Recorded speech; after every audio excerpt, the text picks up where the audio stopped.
La place de l'artiste dans la société aujourd'hui, elle est forcément en train de se redéfinir dans une société qui se redéfinit en ce moment à une vitesse importante. Enfin, les questions du numérique, la question de la mondialisation, la question des territoires, le modèle de société change. Il y a vraiment la question de la place qu'on fait ou de la valeur qu'on donne à l'artiste et qui par moment est une place soit à conquérir, soit à rappeler.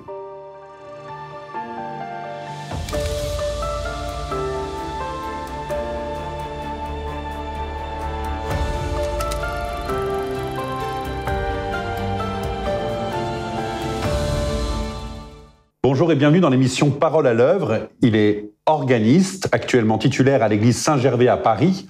Il dirige le Centre de musique baroque de Versailles et préside Profedim, syndicat professionnel des producteurs, festivals, ensemble, diffuseurs indépendants de musique. J'ai le plaisir d'accueillir aujourd'hui sur ce plateau Nicolas Bucher. Bonjour Nicolas. Bonjour. Merci d'être présent avec nous. J'ai envie de commencer par le Centre national de musique baroque de Versailles. Qu'est-ce que ce centre et comment s'est-il développé ? Alors, le centre a été créé en 1987 à l'initiative du ministère de la Culture. On était en plein renouveau baroque à cette époque-là. On est vraiment dans les pionniers, Jean-Claude Magloire, William Christie. Et ce sont Vincent Berthier de Lyoncourt et Philippe Bossan qui ont convaincu le ministère de la Culture de l'époque de dire qu'il faut un lieu pour conserver et valoriser et diffuser le patrimoine musical français des XVIIe et du XVIIIe siècle. Que mieux Versailles. Voilà, donc l'emplacement a été trouvé assez facilement de ce point de vue-là. Et donc, c'est beaucoup de choses en une seule structure. C'est à la fois une maison d'édition, un centre de recherche, un lieu de formation, un lieu de coproduction et de production artistique et un lieu d'action culturelle aujourd'hui. Donc, une très belle maison au service de l'art musical français du XVIIe et du XVIIIe. Et vous présidez en même temps Profedim. Alors Profedim, ça mélange à la fois des producteurs, des festivals, des ensembles, des diffuseurs, comme je l'ai dit. Qu'est-ce que ce syndicat, que recouvre-t-il et en quoi se distingue-t-il peut-être d'autres similaires ? Alors, c'est donc une organisation professionnelle, un syndicat d'employeurs qui regroupe ce que vous avez listé et avec comme point commun que ce sont des producteurs indépendants, mais publics, donc subventionnés. Tout ce qui est la musique classique, dite classique. Voilà, nous on a une formule qu'on utilise, c'est la musique de patrimoine et de création. Et donc c'est vraiment un lieu qui rassemble toutes les structures qui travaillent essentiellement avec du personnel intermittent, avec des artistes intermittents, et qui vont aller de l'ensemble de musique médiévale à l'ensemble qui va pratiquer la création la plus contemporaine dans le domaine de la musique, et dans lequel on va aussi retrouver les festivals essentiellement de musique comme les lieux de diffusion. Donc c'est une des spécificités de notre organisation professionnelle qui compte environ un petit peu plus de 200 adhérents maintenant, et qui est de mettre autour de la table à la fois les producteurs, les ensembles et les diffuseurs de tout ce circuit qui va tourner autour de la musique médiévale à la création, essentiellement avec des artistes intermittents. On va en parler de ça de manière très concrète parce que je pense que ça pose des enjeux de mêler à la fois des producteurs, des diffuseurs et des artistes au sein d'une même organisation professionnelle. Ça a forcément des endroits d'entente, de construction, mais aussi peut-être parfois de friction. Donc on va d'abord parler de ce qui se passe actuellement. Nous sommes à la rentrée, l'été vient de passer, 2 ans de pandémie. Pour l'instant, pas de restrictions politiques à l'horizon, tout semble se calmer. Où en est-on du point de vue de la musique de création et de patrimoine ? Je l'ai inversé. De patrimoine et de création. Eh bien, on en est dans une période complexe, on va pas se le cacher. On est dans une période surtout où la question du retour du public est au cœur de nos préoccupations. C'est ça l'enjeu aujourd'hui, le public. C'est le premier enjeu, parce que de toute façon, sans public, il n'y a pas d'enjeu dans la musique. C'est d'accord, mais je veux dire, il y a une difficulté aujourd'hui. Il y a une difficulté. Les festivals d'été se sont plutôt bien passés. Ils se déroulent plutôt bien. On attend un bel l'automne, mais la question du retour dans les salles, la question de l'habitude culturelle de la plupart de nos concitoyens et de retrouver des fréquentations et un rapport entre l'artiste et le public qui soit pré-pandémie, sur des bases de 2018 ou 2019, c'est encore un enjeu aujourd'hui et il impacte toute la chaîne de la création, de la production et de la diffusion. Et est-ce que ça a amené des tensions, justement, entre différents pôles qui sont à l'intérieur de votre syndicat ou à l'extérieur, c'est-à-dire par exemple, entre ceux qui produisent, ceux qui diffusent, ceux qui financent. Est-ce que ça a rebattu un peu les cartes à ce niveau-là ? Alors, rebattre les cartes, je le dirais pas comme ça. Qu'il y ait des tensions, c'est normal, puisque les diffuseurs, eux, sont indexés sur les remplissages de salles. Donc, par moment, ils renvoient la difficulté aux ensembles, aux artistes. Tout ça sont des mécanismes qu'on connaît bien. C'est des tensions, justement, qu'à l'intérieur d'une organisation comme la nôtre, on arrive à gérer et à se parler et à être dans des objectifs communs de création, de production et de diffusion. Évidemment, des tensions comme ça, on en gère beaucoup, finalement, presque beaucoup plus qu'il y a 3 ans. Et on a connu des pics de tensions pendant les 2 dernières années de pandémie qui étaient fortes.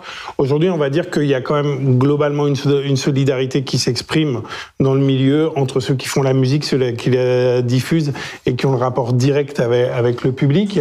En tout cas, on a des phénomènes d'embouteillage, mais qui sont sûrement moins complexes que pour le cinéma ou pour le théâtre, parce que nous, on a eu une activité discographique globalement assez intense pendant le temps de la pandémie. Oui, c'est une particularité, ça, pour le coup, parce que vous avez réussi, enfin, en tout cas, les organismes qui appartiennent à votre syndicat ont réussi à convertir ça en concert filmé, en disque. Il y a eu quelque chose dans la musique de patrimoine et de création qui a pu être plus adaptable peut-être qu'une musique populaire qui a une musique actuelle, comme on dit, qui nécessite souvent des concerts en live pour vivre vraiment pleinement l'ambiance.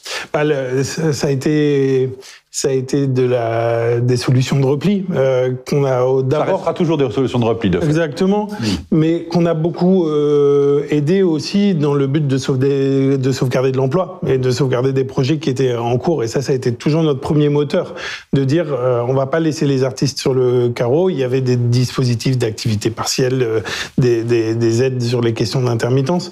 Mais nous, ce qui comptait, c'était que les artistes continuent à jouer, même pour une caméra, même pour des micros. Que les ensembles continuent à travailler ensemble pour garder un son, pour garder tout ce qu'on fabrique au fur et à mesure des productions, de jeux d'ensemble, d'homogénéité, de timbre. Donc ça, il fallait garder ça. On a essayé de le faire le mieux qu'on pouvait et ça a évidemment sauvé des projets, ça a sauvé de l'emploi et ça a créé énormément de productions discographiques, énormément de vidéos de plus ou moins bonne qualité, de plus ou moins grande ambition, mais on va dire que c'est quand même quelque chose sur lequel on s'est plus ou moins tous retrouvés entre les petits ensembles avec peu de moyens ou des plus gros ensembles avec des moyens et donc des capacités de parler à l'audiovisuel public, de se retrouver très rapidement sur Culturebox ou sur tous les outils qui ont été mis à disposition. Et maintenant qu'on arrive à nouveau souffle, nouvelle année, nouveau quinquennat même, qu'est-ce que vous auriez envie comme place pour l'artiste pour les 5 années à venir ? C'est-à-dire que je repense à ce qui s'est passé il y a 6 mois, en mars dernier, vous avez accueilli au sein je cite l'Union syndicale des employeurs publics du spectacle vivant, l'USEP-SV, vous avez accueilli des représentants de partis, à l'époque candidats à la présidentielle, et puis dans le communiqué qui a suivi, vous avez déploré ou regretté, on va dire, pour être sobre, regretter qu'il n'y ait fait aucune mention de la place de l'artiste dans la cité. Alors, pour vous, quelle serait la mission des artistes, déjà ? Alors, je vais vous répondre un peu en deux volets. Un premier volet un petit peu général. La place de l'artiste dans la société aujourd'hui, elle est forcément en train de se redéfinir dans une société qui se redéfinit en ce moment à une vitesse importante. On voit bien que le modèle de société qui est issu de l'après-guerre, pour prendre vraiment des grandes lignes, est en train de basculer. On voit bien qu'on est dans un monde nouveau. Numérique notamment, numérique notamment, mais même les rapports, enfin les questions du numérique, la question de la mondialisation, la question des territoires, le modèle de société change. Et invoquer Malraux ou se tourner avec nostalgie, même vers l'époque Lang. L'époque Lang, c'était déjà il y a 40 ans. Donc se tourner vers le passé aujourd'hui pour essayer d'y trouver les traces de la place de l'artiste dans les 20 ans, dans les 30 ans qui viennent, c'est un peu complexe. Et dans le quinquennat qui vient. Voilà. Mais je trouve que c'est passionnant parce qu'on vit vraiment un changement de société. Cela dit, la place de l'artiste de la société, c'est pas seulement une définition philosophique. La place de l'artiste dans la société, elle peut se voir de plusieurs manières. Il y a une manière où il va prendre une place et dont on peut espérer qu'elle soit motrice. Et là, évidemment, c'est les sujets de société dans lesquels les artistes s'investissent de plus en plus. Et au sein de Profedim, la part artistique qui s'investit dans la transition écologique et dans tous les combats d'égalité des genres sont des sujets dont on voit l'émergence, mais exponentielle, au sein des artistes. Et maintenant, de plus en plus, la conditionnalité de la manière de travailler appuyée sur la question de la place de la question de l'écologie et la question de l'égalité des genres et notamment de la place de la femme. Est-ce que c'est pas réduire la place de l'artiste à un rôle de vecteur d'un message quand même il est bon, mais c'est finalement qu'est-ce qui différencie l'artiste qui était au service d'une cause bonne ou mauvaise, hein, mais on sait que tous les régimes ont fait appel à des artistes, hein, les pires comme les meilleurs. Exactement. Est-ce que c'est pas juste les mettre de nouveau, les instrumentaliser? Non, je pense pas que c'est les instrumentaliser. C'est au contraire voir qu'en ce moment naît vraiment une génération d'artistes où il y a une prise de conscience extrêmement rapide et exponentielle qui fait que je pense que, en tout cas, j'espère et je constate que l'artiste va devenir un des vecteurs, c'est une bonne idée, mais même un des moteurs des changements sociétaux. Et je pense que c'est une des places de l'artiste, comme l'artiste engagé des années 60 ou 70, qui avait véhiculé des messages aussi d'ordre politique au sens large. Et c'était une partie de la place des artistes dans la société à l'époque. Il y a cette place-là. Après, il y a vraiment la question de la place qu'on fait ou de la valeur qu'on donne à l'artiste et qui par moment est une place soit à conquérir, soit à rappeler. Et pour moi, il y a deux endroits essentiels là-dessus. Le premier endroit, c'est la place de l'artiste dans l'audiovisuel et notamment dans l'audiovisuel public. C'est-à-dire quand est-ce qu'on voit des artistes et quel artiste on voit aujourd'hui, quel artiste on voit, quel artiste on entend. Donc comment, pour les musiques et notamment les nôtres, les musiques de création et les musiques de patrimoine, comment à un moment ce lieu n'est pas dans une impasse, dans un lieu qui est fréquenté uniquement par l'entre-soi et comment la société lui donne les moyens d'être vu, lui donne les moyens de transmettre ce qu'il a à dire, ce qu'il a exprimé, la musique qu'il fait, en l'occurrence pour nos adhérents. L'autre chose, c'est la question de la valeur de l'artiste, parce que c'est la question de sa place dans la société aussi. Quelle est la valeur de l'artiste et quelle est, aujourd'hui, dans une société du tout gratuit, de la société de l'Internet ou du presque gratuit, si on pense aux grandes marques de distribution de musique en streaming, quelle est la valeur qui revient à celui qui crée le contenu ?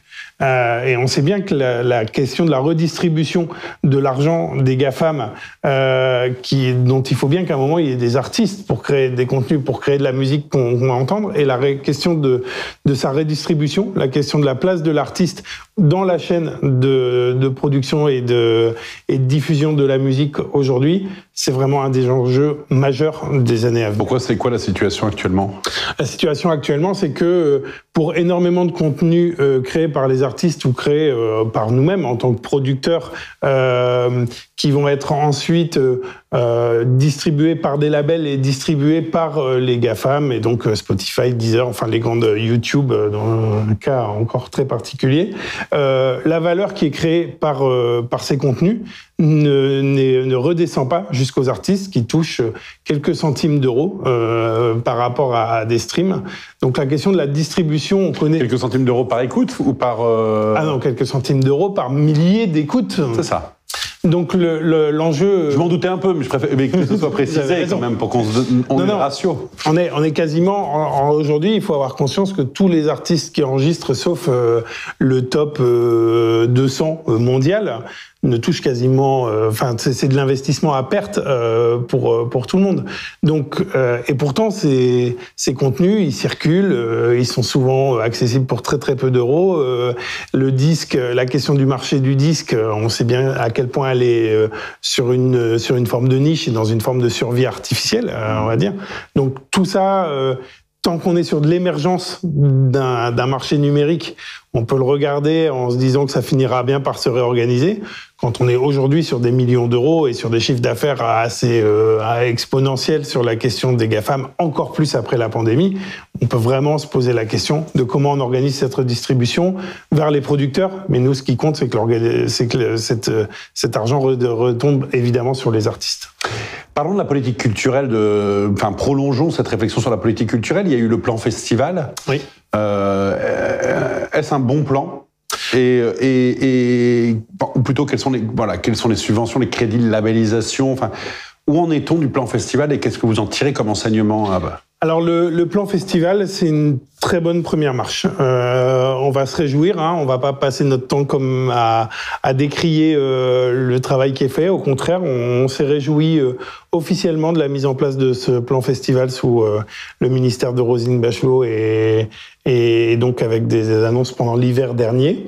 C'est une reconnaissance extrêmement forte. Alors concrètement, qu'est-ce qu'il y a dans ce plan ? Il y a 30 millions d'euros. Voilà, ce qui est déjà une bonne base, qui est redistribuée à travers les DRAC et le Centre national de la musique. Je ne vais pas rentrer dans des détails complexes comme ça, mais c'est 30 millions d'euros qui viennent aider les festivals pour mener leur action de diffusion et de toucher des publics sur justement une importance d'égalité territoriale et de prise en compte du festival comme étant un endroit structurant pour un territoire vis-à-vis d'un public. Donc nous, on est ravis que l'État reconnaisse, et avec un certain nombre de millions d'euros, la place des festivals dans la culture en France.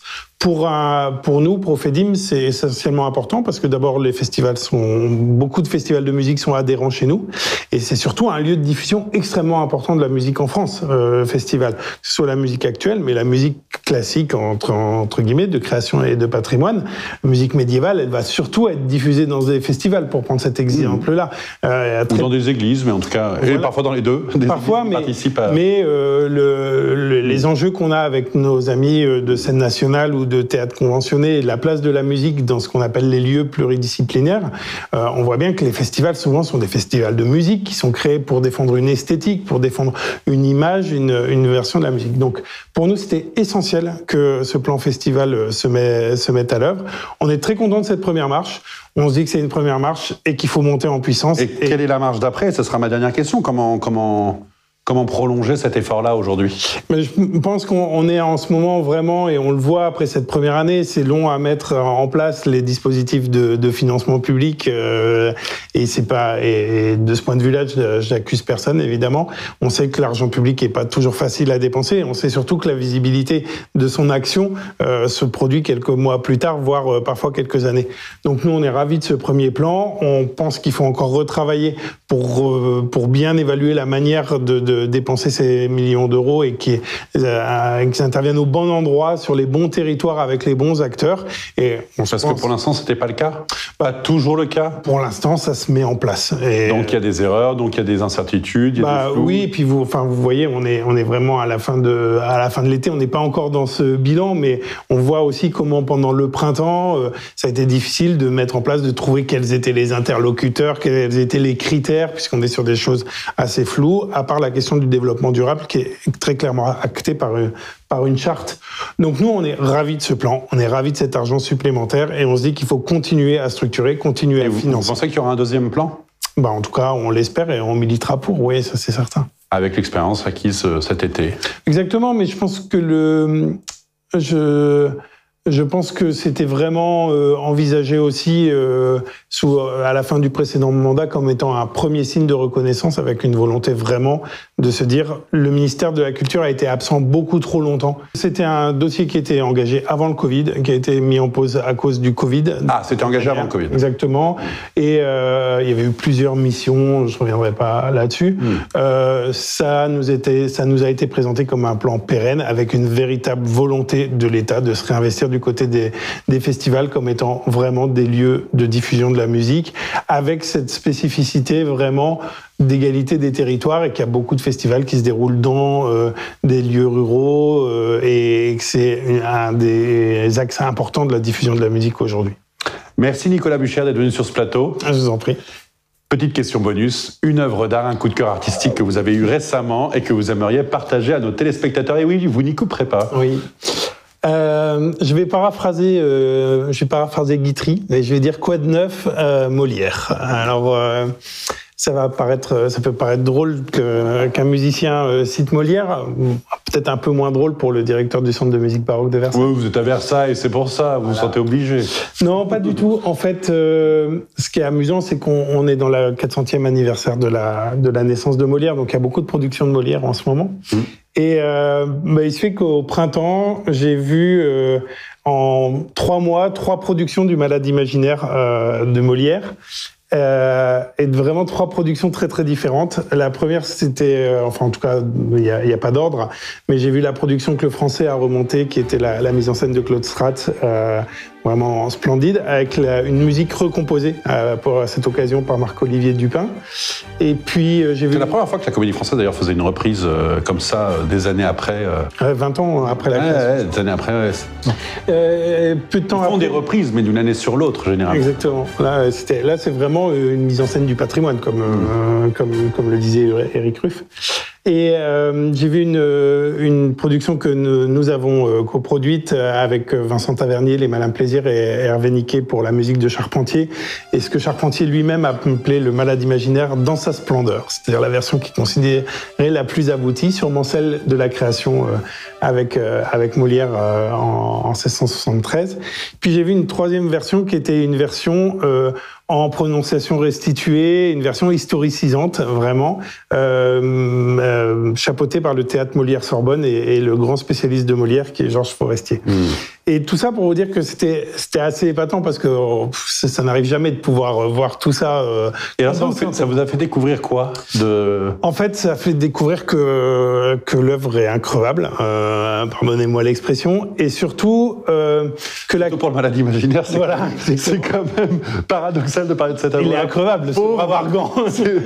mais pas Molière, hélas. Mais l'œuvre est increvable, et surtout, en 3 mois, 3 malades imaginaires passionnants, les 3 aussi passionnants les uns que les autres, avec parfois de la musique d'époque, parfois de la musique des années 2000, des mises en scène avec des lectures très très différentes, et à chaque fois toujours la même œuvre et toujours le même génie en fait.